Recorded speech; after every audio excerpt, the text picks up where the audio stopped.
Today I'm hosting a debate about the war in Israel between political analyst Omar Baddar and activist Joseph Cohen, who runs the Israel Advocacy Movement. So, since Hamas's horrific attack on October 7th, which left many dead and also many innocent people being taken hostages, Israel retaliated, saying they will defeat Hamas and rescue the hostages. After going into Gaza a couple of months ago, almost 30,000 people are now dead. 30,000 people, many of them innocent. Omar, I'm going to start with you. Who's at fault for all these deaths? Thank you, Eli. I think it's important whenever we look at violence is to understand that violence in context. And I think that there is a context that has to be laid out here, which is the underlying problem of all the violence. It's not about individual acts of violence. It's not about any particular Hamas attack or Israeli attack. It's about the driving force of the issue. And here, the reality that is ripe for violence is a reality in which Israel rules over millions of Palestinians, denies them their basic human rights, does not allow them any meaningful independence to create a state of their own, and does not allow them full equal rights where they can be equal to Israeli citizens. And that can only be explained as apartheid. And as long as Palestinians are living under apartheid, in which they have no rights, in which they can't move around freely, in which they don't have free access to the outside world without Israeli control, obviously that is a system that is missing justice. And without justice, we are inevitably going to get into a situation in which violence takes place. So on October 6th, Palestinians in Gaza had no access to the outside world, had no airport because Israel would not allow them, had no seaport because Israel would not allow it. There is massive unemployment in Gaza. People, over 50% of the population was unemployed. Electricity was only available for half the day. People could not trade with the outside world. There was not much of an economy to speak of. There was major food insecurity. And all of this falls at the feet of a siege that Israel has imposed on Gaza, which human rights organizations agree is unlawful and needs to come to an end. And so, and by the way, when we talk about, a lot of people say there was a ceasefire before October 7th. In the year from the beginning of 2023 until October 6th, Israel had killed more than 250 Palestinians, overwhelmingly in the West Bank, during that time. So people who describe that as a ceasefire are basically telling you that a status quo in which Israel can kill Palestinians, deny them their freedom, and steal their land is a status quo in which there is no violence. But the second there's Palestinian violence directed at Israelis, that's what registers as violence, and it becomes a call for retaliation, for something to be done about it. If we are serious about wanting a future in which Palestinians and Israelis can enjoy peace and security and safety and have a future for their families, we have to start treating Palestinians with the equal dignity and respect that Israelis enjoy. Israel has to see Palestinians as equal human beings, and that means affording them freedom to be able to live and thrive the way anybody else in the world would want to. Okay, Omar, just one follow-up, then I'll go to Joseph. You mentioned, so I asked you whose fault is it, and you basically blamed it on Israel for what they've done to Gaza.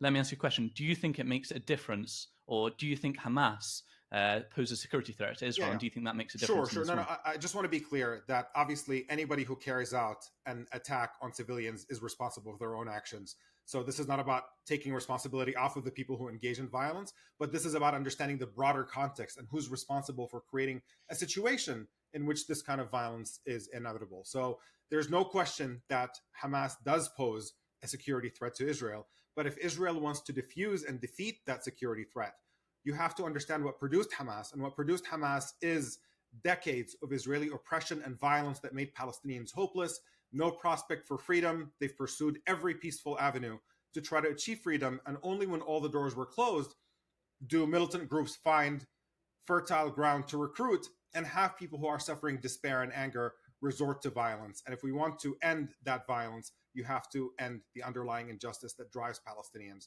to look for violent means of retaliating against the injustice they're living under. Brilliant, Joseph. So surprisingly, I think me and Omar actually agree on the approach and definitely the reality of today. I think both of us would recognize the level of dead on both sides is not positive. I actually expected to go into this debate, expecting it to be another street brawl. I'm used to debating Islamists on the streets of London, and clearly this isn't going to be one of those conversations. I think clearly listening to you, we both recognize the need for peace, the necessity for people in the land to live and coexist. So absolutely, the level of people that have been killed on both sides is tragic. I think the only way to avoid even higher fatalities in the future is to neutralize the threat that Hamas poses. But I do think Omar is correct in looking to the history to frame who is at fault. And October the 7th wasn't a one-off act.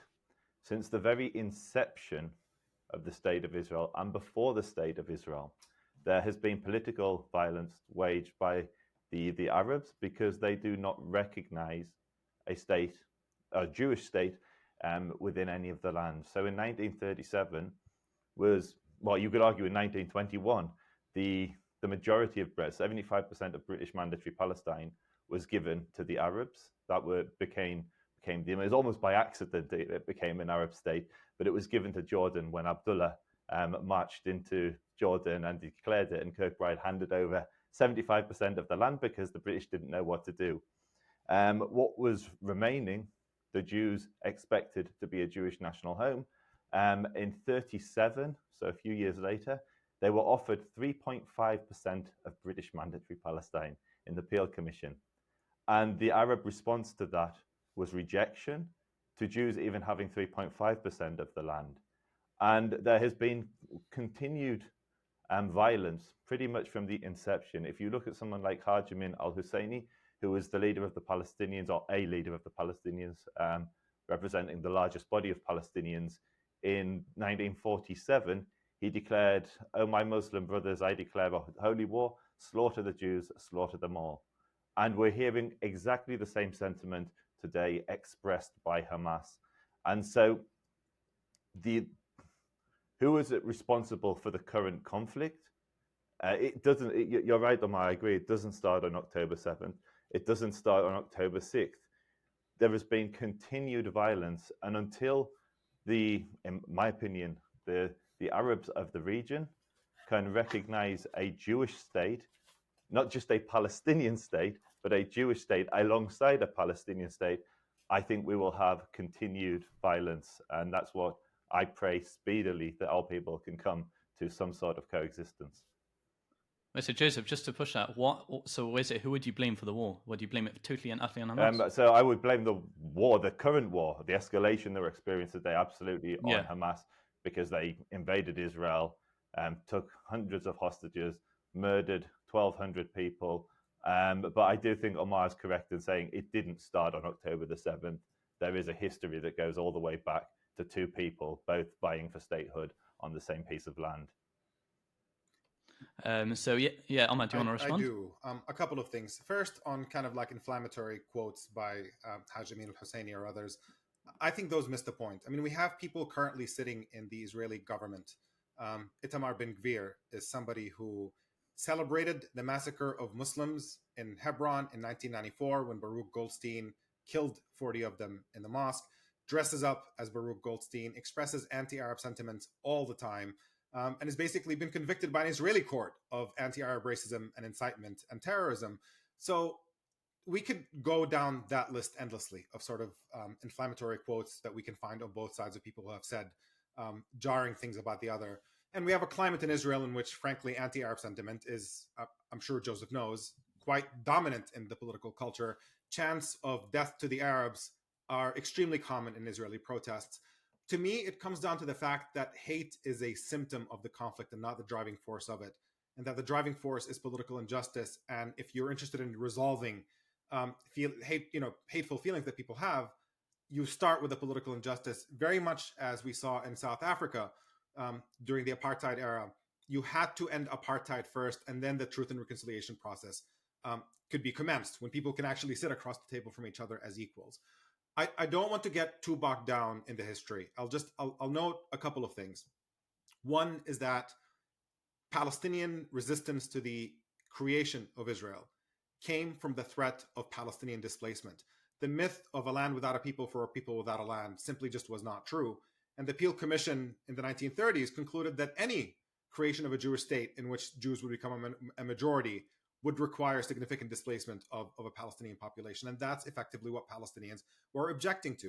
In 1947 and 48, some 700,000 Palestinians were driven from their homes to create the state of Israel. Hundreds of Palestinian towns and villages were destroyed.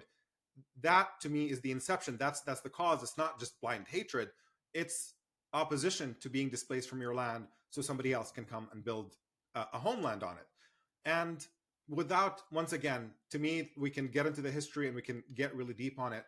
But if we're looking at things from a modern lens, the modern two-state solution, in which Israel would have to give up the occupied territories, West Bank, Gaza, and East Jerusalem, as required by international law, and Israel gets to keep the rest of the land, became a political reality that Palestinians conceded in the 1980s. That's when Arafat and the PLO basically signaled that they're willing to recognize Israel. And that was the idea behind the modern so-called peace process, in which we hope to see an Arab state and a Jewish state living next to each other, a Palestinian state and an Israeli state. And what happened is that instead of withdrawing from the occupied territories, Israel spent the entirety of the so-called peace process building more and more settlements throughout the West Bank, entrenching the occupation. And that meant that Palestinians, at the end of a process that they thought was going to give them freedom and independence, they found out it was basically all a lie. It was a ruse. It was a facade. And it was all a scam that Israel perpetrated in order to steal more and more Palestinian land and did not allow for Palestinians to be free.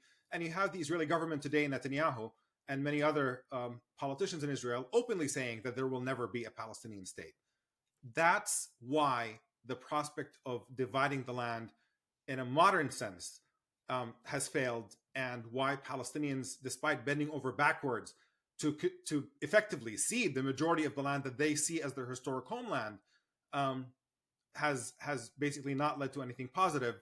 And that, I think, is the fundamental injustice that we're looking at once again, which is Palestinians live on land, and Israel's message to them: either you live here without any rights, or you can leave, but you will never have independence, you will never have equality. And if you fight back by any measure, then Israel is going to respond by committing unspeakable massacres and try to drive you off of the land, as I think we're actually witnessing in Gaza right now. Would I be able to quickly respond? Yeah, thank you. Sure. So first and foremost, I'm not here to defend British mandatory policy. I may be a British Jew, but the government of the 30s or the 20s, and just to reinforce what you're saying, I referenced Kirkbride earlier. If you actually read his book, A Crackle of Thorns, he mentions that he believed that Eastern mandatory Palestine, and he uses the language was there to create a reserve, and the Arabs that were existing in Western mandatory Palestine, which he believed was supposed to be the Jewish national home, would be transferred to Jordan, or what became Jordan. So I'm not here to defend transfers. I'm not here.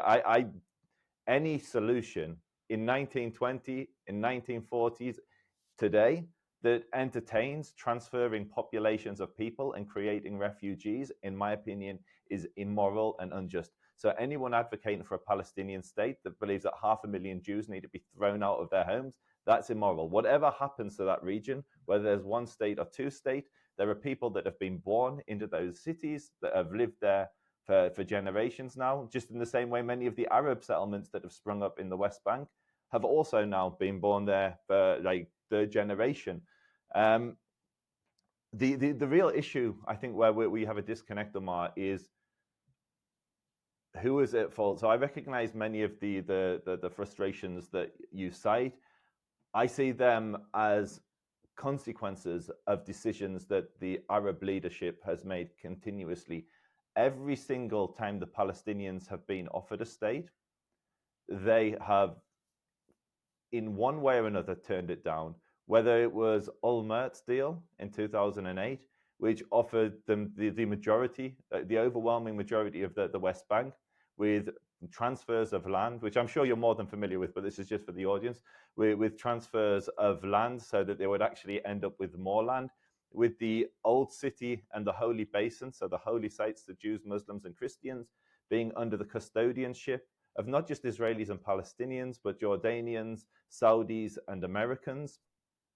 And with East Jerusalem as the capital of the Palestinian state, that was turned down, as was the 3.5% or the 96.5% of the land that the Arabs were offered in 1937.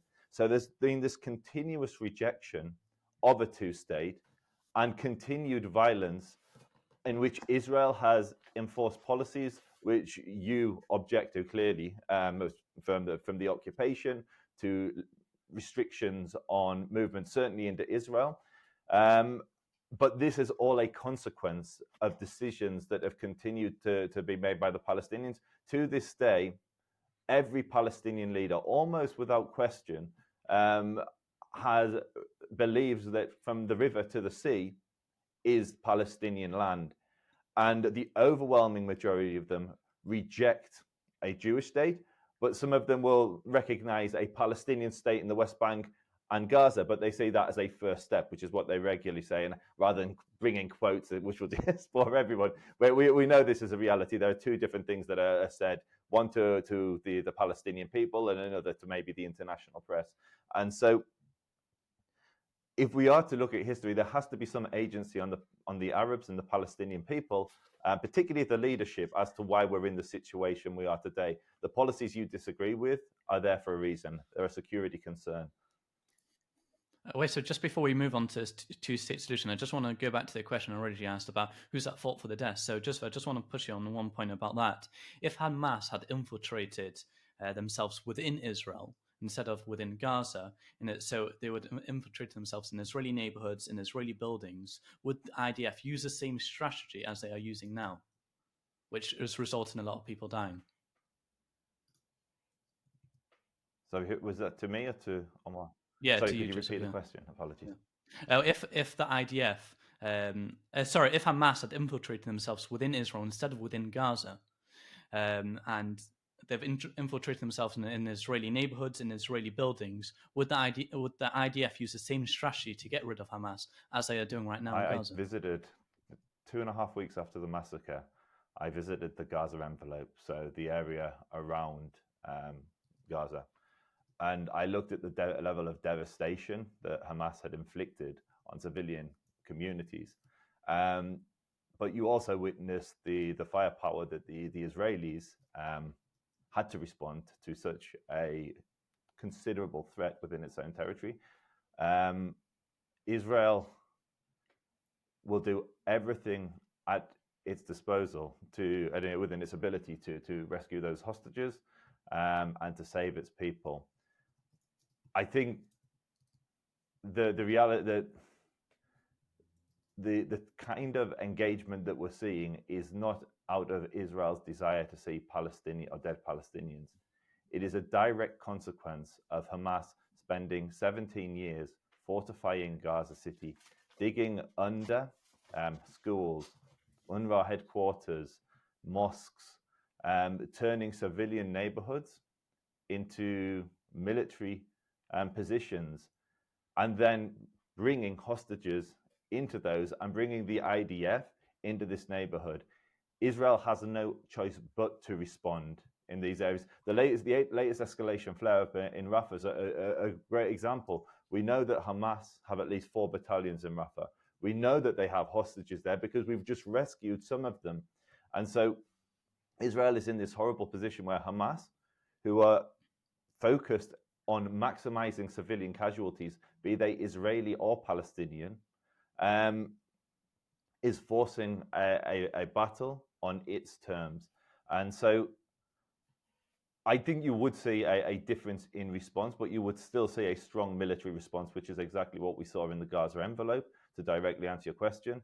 But this is not something that Israel has any choice in. Israel has to respond, but it's done everything it can to minimize civilian casualties, from creating humanitarian corridors, from spending weeks warning residents to leave, from dropping millions of flyers from the sky warning of ground incursions, from making millions of pre-recorded phone calls and tens of thousands of live phone calls warning residents to leave. No military has done anything like this in the history of warfare, and this is all designed to minimize Palestinian civilian casualties. But because of the way that Hamas is engaging Israel and the way that they're forcing the fight, civilian casualties are tragically an inevitability. But I place the burden firmly on the shoulders of Hamas, who instigated this war and brought the fight to civilian populations.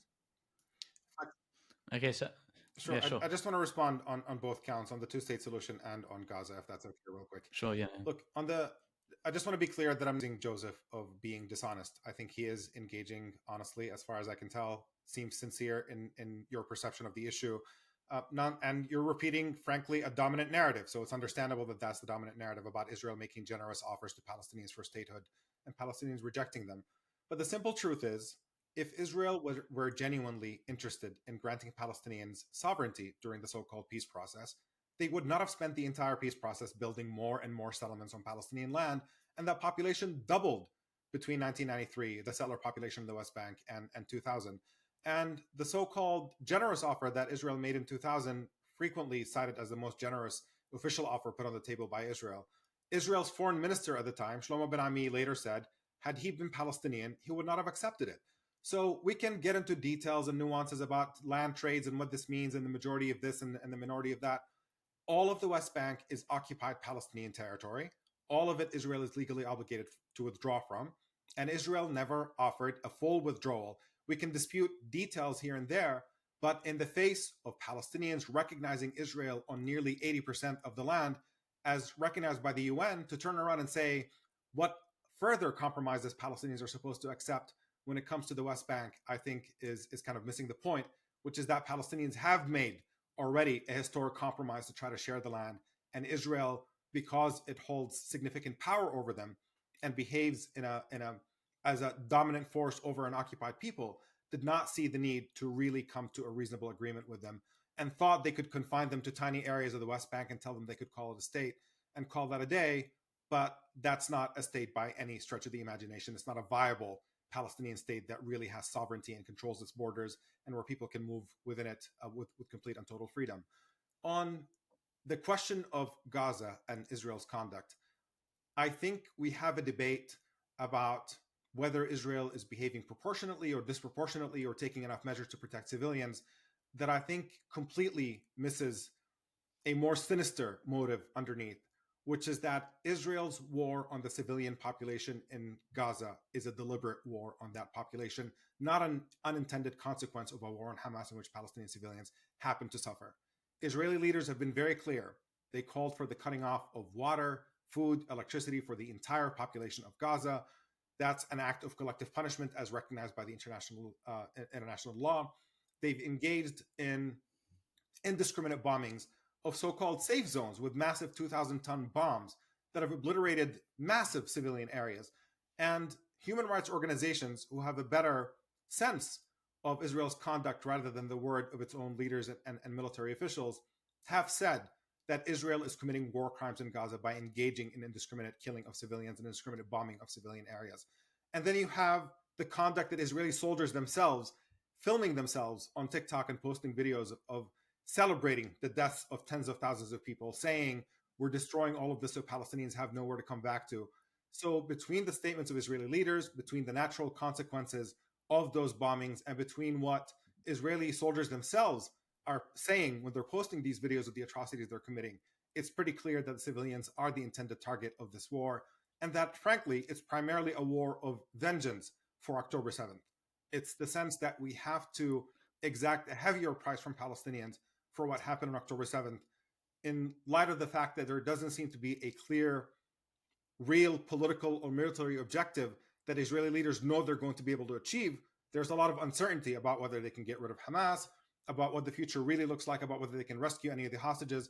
All of these things don't look particularly promising as a military strategy. And I think what they're choosing to do in the meantime is punish the civilian population. And in the words of Netanyahu himself, trying to, quote, thin out the Palestinian population in Gaza as a way of fundamentally changing the equation that exists between Gaza and Israel. So Omar, you made 2 points: a two-state solution, and also about the soldiers doing TikToks, which I actually want to focus on. I think that's also a really important one. First, about the two-state solution. Do you think that's really the pathway to peace, to do a two-state solution? And is it possible right now with Bibi in office? I mean, there's my preferred solution, and there's what's plausibly a solution, right? If it were up to me, there would not be two states. It would be one state. Every person who's currently living there, Palestinian or Israeli, would be equal citizens. Each person would have one vote. People who think that's unrealistic, and primarily the primary reason why it's unrealistic, by the way, is because of very, very significant Israeli opposition to it. Israel as the dominant force in the region, as, again, occupier, oppressor in the dynamic with the Palestinians, holding as much power as they do, they don't have an interest in giving up the concept of a Jewish state. And so, again, the alternative, one possible outlet, is to accept a massive Palestinian compromise and to genuinely end the occupation of the territories captured in 67 and allow for a real viable Palestinian state to exist there. The extent of Israeli settlement expansion puts into doubt whether that's even feasible at this point. But beyond that, it is ultimately a ball that is in Israel's court. And from my perspective, the fundamental problem, without debating the ups and downs of any particular position between those two, Israel is choosing neither, and that's the reason we have an absence to peace. If it were up to me, it would be one state. It's not up to me. If they want a two-state solution, that's fine. But that requires a meaningful end to Israel's control over Palestinians, and it doesn't seem to be a reality that the Israeli government would ever entertain in the current political climate. Would I be able to respond So, Joseph, to this? just yeah, respond to that point about the two-state solution. Do you think that's possible, and do you think is that the pathway to peace? Before the 7th of October, I was completely agnostic. Sounds similar to where Omar is today. Whatever solution brought about peace between the people living in that land so we could coexist, if it was meaningful, lasting peace, I would throw my weight behind it. October the 7th changed me. I'm a different person as to what I was then. And I'll give you one real, just staggeringly obvious example of why that is the case. Everyone on this panel recognizes the atrocities, the horrors that Hamas unleashed on Israel on the 7th of October. 82% of Palestinians living in the West Bank supported what Hamas did on that day. The Palestinian Authority, the moderates, they have laws, apartheid laws, literal apartheid laws. Any Jew that wasn't living there before the Zionist conquest, which most understand believe to be 1917, cannot be Palestinian. If an Arab sells land to a Jew, they face jail or death. And these are policies that aren't just the Palestinian Authority, they're universally supported by the overwhelming majority of Palestinians. And so to believe that there can be some kind of coexistence in a one state between these two communities today, I don't think that's possible. And then when you move to a two-state solution, I'm in this horrible situation where before I saw it as just, okay, it seems like such an obvious solution. But if the majority of people, if there were, which is what polling has shown, Palestinian polling, not Israeli polling, by the Policy and Research, Palestinian Policy and Research Center, a Surveying Research Center, sorry, they polled the Palestinians, and if there was an election between Abu Mazen and Haniyeh, the leader of the Palestinian Authority and the leader of Hamas, I think it was 90-something%. I think it was certainly 80 or 90-something%, and you can go and check the polls. It's the overwhelming majority would vote for Haniyeh, would vote for the government of the Palestinian people in Gaza that was responsible for carrying out the worst massacre of Jews since the Holocaust. So if you do still cleave to a two-state solution, it can't be with these people. But at the same time, you can't then take away the agency from the Palestinian people and say, you can have a state, but you can't vote for your own government, because then that's another absurdity. So I'm in this horrible situation where I want peace, and everyone's in a horrible situation where we want peace, but I do not see any viable path to peace today. I don't see Hamas, Abu Mazen, any of these organizations. And you have to understand, every faction, militant faction of the Palestinians, from the DFLP to the PFLP to the Palestinian Islamic Jihad, Hamas, Fatah, they were all involved in October the 7th. And so if one of those groups is going to be the government, I can't throw my weight behind that two-state solution either. So I do not see a path out of this. As a religious person, I pray for the Mashiach, but that's no good in political conversation like this. We need something other than a religious answer. And so I'm not behind a two-state solution. I'm not behind a one-state solution. I'm not for the status quo. I don't know what the path forward is, and that's my truthful answer. Joseph. So, Joseph, Oman, unless you want to respond, and then I'll ask Joseph the last question. Directly relevant to this is just to kind of encourage Joseph to flip that and look at it from the other perspective as well. Israeli public opinion today thinks that Israel is not going far enough in the onslaught they're committing in Gaza, in a massive onslaught that has killed nearly 30,000 people, overwhelmingly women and children, and one that the International Court of Justice is considering a plausible case for genocide is something that the current Israeli population overwhelmingly supports, and things should go even farther. So to think about it from the other perspective, a Palestinian might say, I want peace, one state, two states, whatever perspective is, but not with these people. It's the mirror image, and from my perspective, it's ultimately about those feelings of hatred are understandable in a context in which there is violence, and it still falls down once again to the fact that there is a political injustice driving that violence. It is, from my perspective, I mean, you talked about apartheid in Palestine. Just to be clear, Palestine does not rule over any Israelis, and Israel rules over Palestinians. So that's a really meaningful difference. The reason why you have these laws in places in the Palestinian territories, every time a Jewish person pops up an outpost in the West Bank, the Israeli government effectively, very frequently, legalizes those outposts, turns them into settlements, and then Israel declares sovereignty over them. So you can see how this is a method in which Israel is expanding its control of the West Bank. It's not a question of Jews happening to move to the West Bank and live there as citizens or guests in a Palestinian state. That's not the process by which Jewish takeover of the West Bank through settlement and outposts is actually taking place. And frankly, I know many Jewish peace activists, friends of mine who work with organizations like Jewish Force for Peace and many others, who say they've never felt more welcome than they do when they're in Palestinian homes, when they go and visit the occupied Palestinian territories. And that includes even places like Gaza.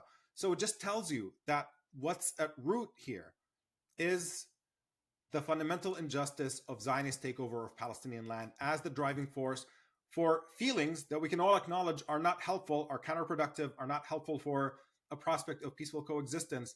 But it has to boil down to us understanding that you have a situation in which Palestinians are denied freedom because they are Palestinian. And even if you want to say both sides have negative feelings towards each other, the opposite is not true. You don't have Israelis being denied basic freedoms and living in incredibly horrible conditions because Palestinians rule over them. And that is really at the core of the issue, is that if we want a better future, you solve the injustice. You solve the injustice, people become open to the prospect of really seeing each other as equals and living together. And then that's how we move forward towards a better future. But just last point on Joseph, if it's not one state, and if it's not two states, and if it's not the status quo in which Palestinians are either under occupation or under siege, and it's not driving Palestinians off the land entirely, those really are the only options that are on the table right now. And you can't be opposed to all of them. You have to pick which path you choose to move towards. And two of those are acceptable and two of those are horrific. I think we have to try to start moving in the direction of something really positive, and it starts with ending Israeli apartheid. So I'll start with the positive and then move to the negative. So the positive would be, I actually think our people are in a unique position that we've never been before. History has presented an opportunity to us, which I think we'd be foolish not to seize, and that is the normalization between the Jewish state and the surrounding Arab states.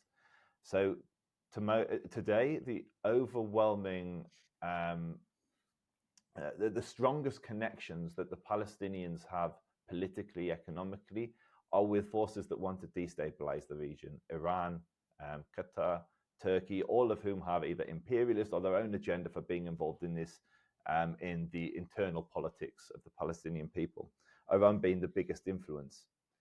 If the Palestinian people could sever their ties between forces that want to destabilize and foster stronger relations with those that want stability, so the Saudis, the Emiratis, Jordanians, to a degree even the Egyptians, we could see new alliances, we could see a de-radicalization of Palestinian, or certainly Gazan society, whereby you've got like 93%, according to the ADL, of Palestinians holding anti-Semitic views, which is not surprising given the ethno-religious conflict that this is. I think you'll find that in most conflicts of this nature. If you can see a rebuilding of Gaza, a rebuilding of Palestinian society with the assistance of moderate forces rather than, I believe, radical forces, Muslim Brotherhood, Iran, etc., that could potentially bring about a reality, a new reality, and a new dawn of peace. So that would be my positive way of framing it. Under those conditions, I could see a two-state solution. I could see, I mean, there were more than just the two states. There's confederation, there's the emirate type plan. There's many different solutions to this, but we haven't got enough time to explore all of them. But the key thing here is the people, the Palestinians themselves. In my opinion, my belief, need to come to terms with the existence of the Jewish state and the acceptance of that. And if there were to be a Palestinian state, the Israelis, the Jewish people would need to undergo that same process. To come back to the charge of apartheid, the reason there are no Jews under the Palestinian Authority or Hamas is because they were all slaughtered or ethnically cleansed. There are 2 million Arabs that live in Israel as Israeli citizens who have complete equality. You have judges like Salam Gibran who sent Jewish prime ministers, Jewish presidents to jail, the highest performing group in religion in Israel, education, the highest performing religious group in education in Israel are actually Christian Arabs. It's not Orthodox Jews, it's Christian Arabs. So there is equality if you hold an Israeli passport. Where we hit the difficulty is if you are a Palestinian living in the West Bank, then you're under the Palestinian Authority, but there is also a military presence in the West Bank. And so you don't fall under Israeli jurisdiction, you fall under Palestinian jurisdiction. So there are effectively different systems of laws governing different people within the West Bank. Now, the charge of apartheid is unjust in the case of Israel because of some of the examples I just provided. But when it comes to the Jews in the West Bank, when you have a literal law that bans Jews from citizenship, and if an Arab sells their house to a Jew, they face death or jail.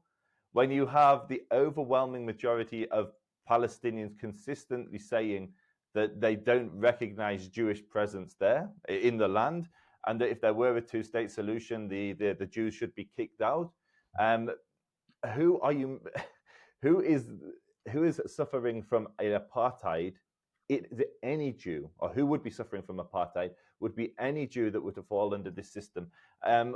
I don't doubt Omar's sincerity when he says that he knows Jews that visit Palestinian homes, and Jews and they're welcomed in there, but that's because they're fighting for the same political cause.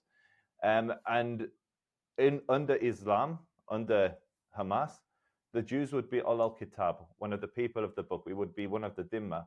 We would be oppressed, and the very people who are supporting the genocide, or the attempted genocide of Jews on the 7th of October, would be the very same people who would then be responsible for the conditions under which any Palestinian Jews would live.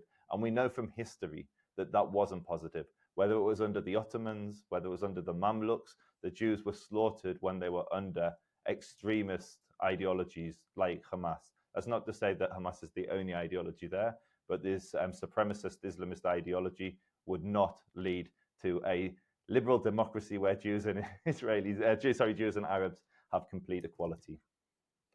So Joseph, I want to push you because we need to finish up. So I want to just push you on something that Omar actually mentioned before about these TikTok videos. I've seen them. Omar's seen it. Joseph, I'm sure you've seen these videos of IDF soldiers doing really derogatory things in Palestinian homes. What's your thoughts on this? Does this represent a culture in the IDF of looking down on people in Gaza? No. I think what it represents is you've got an army at war with a terrorist organization which inflicted horrific massacres. Now, in war, not everybody behaves in the most upstanding way. You have, in all societies, you have bad apples. And if you are at war, you will undoubtedly have bad apples within any military. There will be bad apples in the IDF.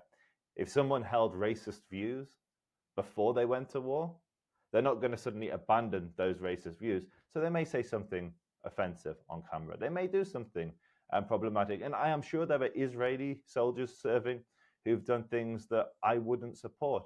But the overwhelming majority of Israeli soldiers adhere to a very, very strict military code. And it's a military code that is there to ensure that the Geneva Convention isn't violated. It's a code which is there to ensure that harm to civilians is absolutely minimalized and kept to the lowest possible numbers it could be, given the conditions of where we're fighting. Social media doesn't help. Some young 21-year-old kid is thrust into battle. He's seeing his friends killed. He's got the atrocities of what's just happened just days earlier to friends in families and in the south of Israel. And he'll make a TikTok, or she'll make a TikTok. And it's maybe not the most politically correct. It's maybe not the most sensible, but it's not a war crime. If you've got some, I mean, the most common. No, I know. I didn't ask you whether it was a war crime. I said, does it represent a culture? I don't think. No, it represents. It's like saying, does TikTok in the UK represent the culture? I see people throwing cartons of milk up in the air to get 1 million likes. That's not representative. I've never seen anyone throwing a carton of milk in the air in Tesco and watching it smash on the floor. If I was to judge a society, British society, by TikTok, it would be Mitzi. If I were that really obnoxious kid who runs into people's houses and events. No, the videos you're seeing are the ones that have gone viral. And they're not always the most tasteful videos, but they're certainly not a reflection of Israeli society. I would not judge any society by TikTok, and I certainly wouldn't judge the IDF by TikTok. Omar, do you want to just respond to that? Just because I have to go, this will be my last comment, but I just want to make 3 quick points. On Gaza, again, Joseph, it's amazing to transfer yourself into the psyche of an Israeli soldier, having witnessed October 7th, having witnessed friends that are killed. If you'd only just extend that a little bit further and imagine what it's like to have lived in Gaza for the past 16 years. You can't leave. You can't have people come and visit. You can't go to an airport. You don't have a job. You can't trade with the outside world. You barely have electricity. And Israel carries out regular massacres in Gaza. This is not the first time. In 2014, they've killed 2,200 Palestinians, including more than 550 children. In 2008 and 9, Israel clearly violated the ceasefire back then by carrying out an assassination on the eve of Barack Obama's election, triggering a conflict in which Israel goes in and quote unquote mows the lawn in Gaza and kills, something like 1,400 Palestinians at the time, including more than 300 children. To think what Palestinians must be thinking when they're witnessing that experience and how that might shape their future and their actions and their attitudes, I think is something that is really worth exploring. And I know it sounds inflammatory, but when you look at the massacres Israel committed in Gaza, I don't think it's a stretch to say that the Israeli government is a terrorist organization, because their policies clearly include attacks on civilians. In the case of the war on Lebanon back in 2006, they flooded entire towns and villages in the south of Lebanon with cluster bombs, prompting an Israeli commander to say, quote, "What we did was insane and monstrous," end quote, quoted in the Israeli press at the time. On the question of apartheid, I just want to, again, mention the power dynamic here, which I think is really important. Before the creation of Israel, the majority of the land was Palestinian. And that's why, in spite of a massive ethnic cleansing campaign, there are still Palestinians who stayed on their land. And that's why we have Palestinian citizens of Israel. The opposite was not true. There wasn't an overwhelming Jewish majority in the West Bank that Palestinians drove out. And so in the West Bank right now, you have a situation in which Israeli settlers living in the very same occupied territories as their fellow Palestinians, they live under Israeli law, Israeli democracy, Israeli political rights, Israeli freedom of movement, while Palestinians right next to them in the occupied territories are not considered citizens. They live under military law, have no rights. And frankly, even Palestinians with Israeli citizenship, they're certainly treated much better than Palestinians in the occupied territories, but they do not have full equality. Yes, they vote, they participate in elections, they can run for public office and this and that, but you have many laws that discriminate against them as far as housing is concerned, that the Israeli Supreme Court said was perfectly fine. If they're not, quote unquote, culturally suitable, which is just code for Palestinian citizens of Israel trying to move into Jewish neighborhoods, that housing admissions committees can block them. There's restrictions on who they can marry. If they try to marry somebody from the occupied territory or from neighboring Arab countries, they can't do that. And you have a more fundamental law of return that says anybody anywhere in the world who is Jewish can come and live in Israel, while Palestinians who were driven out from that very land, who are living as refugees, cannot return because they're not Jewish. So it's an inherently discriminatory system, even within Israel's quote unquote legal borders, and even if you exclude the Palestinian territories.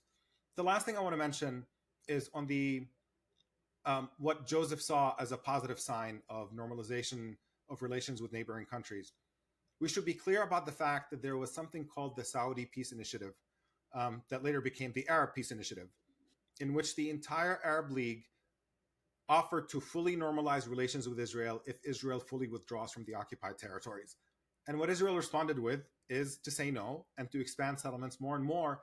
And what we're seeing now with this push for normalization is effectively a lot of these governments that had the Palestinians back at some point, saying we won't make peace with Israel unless Palestinians are treated well, beginning to get tired of the Palestinian issue and looking for ways to get around it and see if they can build security and trade alliances with Israel at the expense of Palestinians. But that is by no stretch of the imagination an effort that contributes towards real peace that Palestinians can be included in.